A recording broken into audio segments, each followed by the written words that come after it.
புஸ்தகம் மரணத்தில் உம்மை நினைவு கூறுவதில்லை, பாதாளத்தில். நல்ல கவனிங்க, என்ன சொல்றாரு? செத்து போனவருங்க என்ன பண்ண மாட்டாங்க?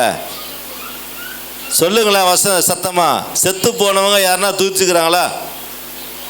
ஏதோ சொல்லுங்களேன். செத்து போனவங்க ஆராதனை செய்துனே படுத்துருந்தாங்க அப்படின்னு இருக்குதா எங்கண்ணா? இல்லை. உயிரோடு இருக்கிற நீங்களும் நானும் தான் என்ன பண்ணணும்? கர்த்தரை துதிக்கணும். அதுக்கு தான் சொல்கிறது, துதியின் மத்தியில் கர்த்தர் வாசம் பண்ணுகிறார்.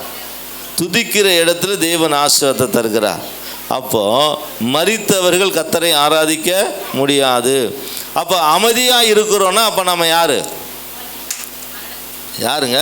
உயிரோடு கூட மரித்தவர்கள். நல்ல கவனிங்க, அவங்க செத்துட்டாங்க, ஆனால் நம்ம உயிரோடு கூட மரித்தவர்கள். நல்ல நீங்கள் அடுத்த வாரம் இதை நீங்கள் யோசிக்கணும். நீங்கள் யோசிக்க தான் இப்போ சொல்கிறேன்.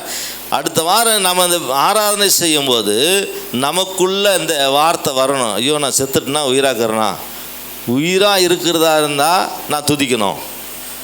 உயிராக இருந்துக்குன்னு நான் செத்துட்ட மாதிரி இருக்கிறேன்னா துதிக்க மாட்டேன். அல்லேலூயா, அல்லேலூயா. அப்போ இன்னைக்கு நீங்கள் ஒரு தெளிவுகள் வரணும், நம்ம தெளிவுக்கிறோம். முதலாவது, மரித்தவர்கள் கர்த்தரை ஆராதிக்க முடியாது. மரியாதை இருக்கிற நீங்களும் நானும் கர்த்தரை ஆராதிக்க முடியுமா முடியாதா? சொல்லுங்களேன்.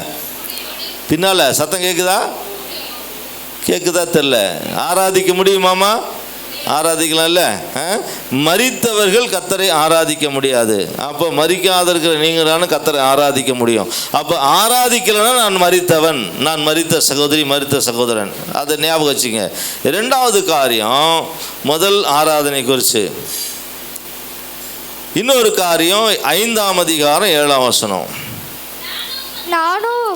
நானும் உமது மிகுந்த கிருபையினாலே ஆலயத்துக்குள் பிரவேசித்து உமது பரிசுத்த சந்நிதிக்கு நேரே பயபக்தியுடன் பணிந்து கொள்ளுவேன்.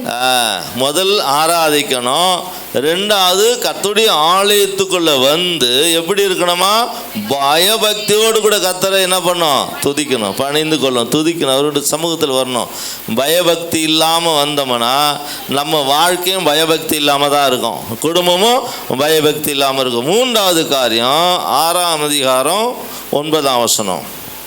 கர்த்தர் என் விண்ணப்பத்தை கேட்டார், கர்த்தர் என் ஜெபத்தை ஏற்றுக்கொள்ளுவார். அப்பதாங்க ஜெபம் கேட்கப்படும். கர்த்தரை என்ன பண்ணணும்? துதிக்கணும். அப்புறம் பயபக்தியோடு கர்த்தருடைய ஆலயத்துக்கு வந்து நீ அவரை பணிந்து கொள்ளணும். அப்புறம்தான் உன் ஜெபத்தை கர்த்தர் கேட்பார்.